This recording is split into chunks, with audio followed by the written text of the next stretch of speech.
buenas. Somos estudiantes de la Universidad de La Guajira, sede Maicao, de Ingeniería y Sistemas, cuarto semestre.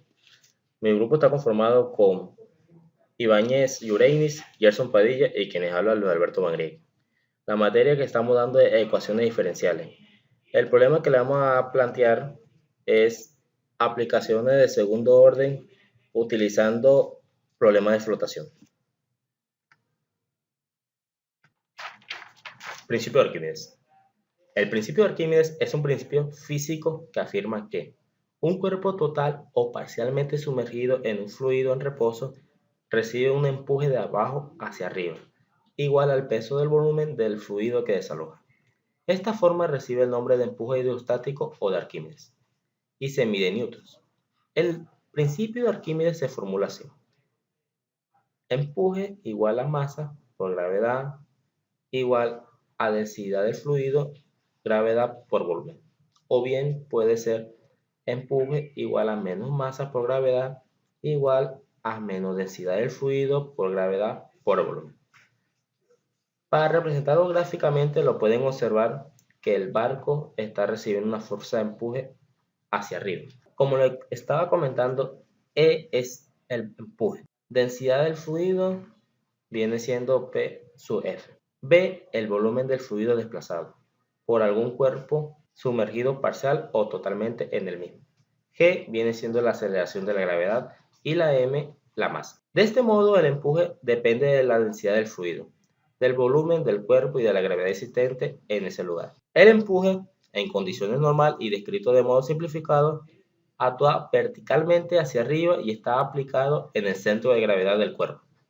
Este punto recibe el nombre de centro de carena. A continuación les mostraremos un ejemplo de cómo se aplica el principio de Arquímedes en ecuaciones diferenciales.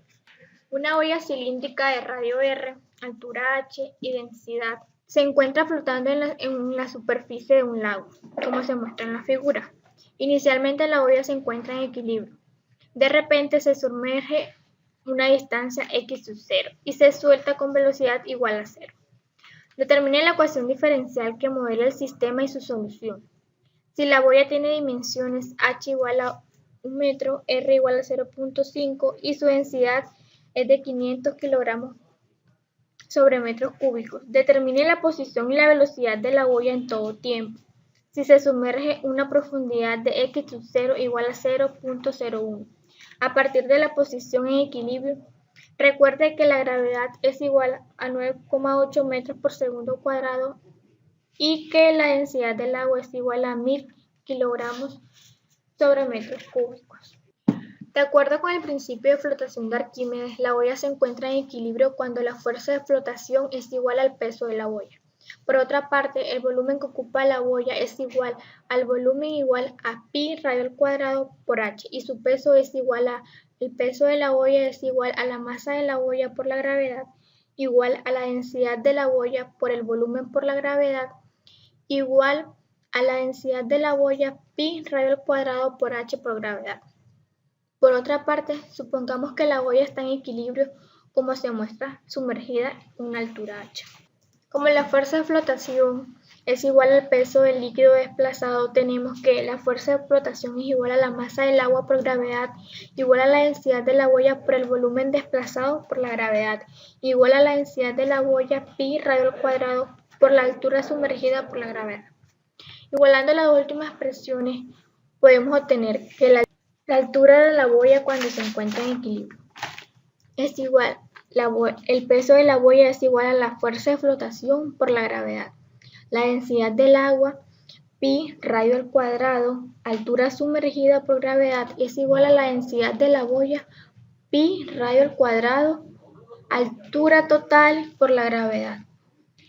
La densidad del agua por la altura sumergida es igual a la densidad de la boya por la altura total y la altura sumergida es igual a la densidad de la boya por la altura total sobre la densidad del agua.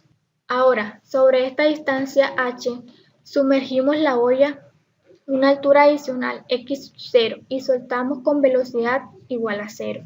Entonces, la fuerza de flotación ya no es igual al peso. El sistema deja de estar en equilibrio y empieza a oscilar.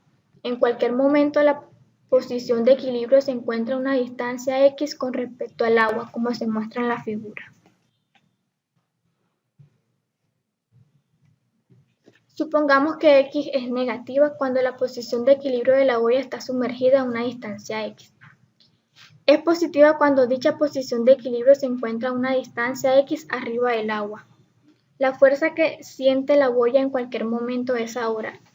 Fuerza igual a la fuerza de flotación menos la masa de la boya por la gravedad, igual a la densidad del agua, pi radio al cuadrado por x por h, que es la altura sumergida, menos x por la gravedad, menos la densidad de la boya, pi radio al cuadrado, altura total por gravedad, igual a menos la densidad del agua, pi radio al cuadrado, x por gravedad. De acuerdo con la segunda ley de Newton, F igual a m por a, el movimiento de la boya se describe a partir de la posición en equilibrio por medio de masa de la boya, la segunda derivada de x con respecto a t, igual menos la densidad del agua, x por gravedad. La densidad del agua, pi radio al cuadrado, h, la segunda derivada de x con respecto a t es igual a menos la densidad del agua, pi radio al cuadrado, x por g. La densidad de la boya es igual a la altura total. La segunda derivada de x con respecto a t es igual a menos la densidad del agua, x por gravedad, que se puede reescribir como la segunda derivada de x con respecto a t más la densidad del agua por gravedad sobre la densidad de la boya por la altura total igual a 0. Llegando a esta instancia, nos encontramos que la segunda derivada de x con respecto al tiempo más la densidad del agua por la gravedad sobre la densidad de la boya por la altura total es igual a 0.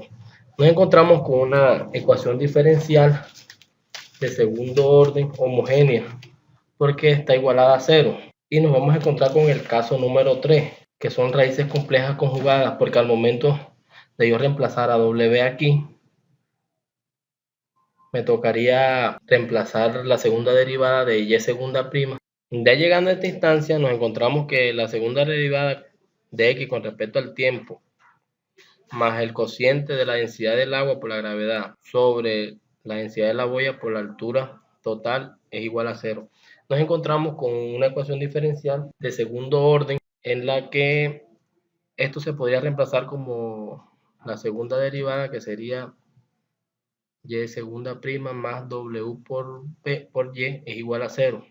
Entonces, reemplazando, buscando los valores de m, nos encontramos que m cuadrado más w igual a 0. Cuando pasamos w al otro lado de la ecuación, quedaría negativa. Y al intentarle sacar raíz cuadrada a eso, porque nos interesaría el valor de m, nos encontramos de que nos va a dar valores imaginarios.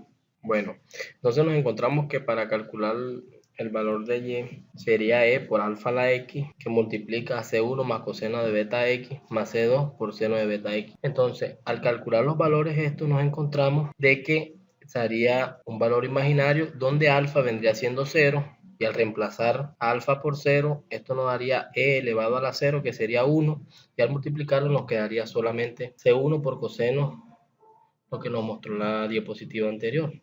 Y aquí aparece C1 más coseno de WT más C2 seno de WT. Esta vendría siendo la solución general. Tenemos de que la velocidad es la derivada de x con respecto al tiempo. Al nosotros derivar esta fórmula, nos quedaría esta. La derivada de coseno sería menos seno por la interna, como WT, la interna sería W, más la derivada del seno sería coseno por la interna es WT, del ángulo, entonces vendría siendo W. Finalmente, si ya le vamos a asignar a este ejercicio los valores que habían dado al principio en el enunciado del ejercicio, entonces como tenemos de que C2 igual a 0, saldría ese término y nos quedaría de que C1 es igual a X sub 0, entonces podremos calcular el valor de X. Entonces reemplazamos los valores de H, del radio, de la densidad, y todo eso nos estarían dando los resultados.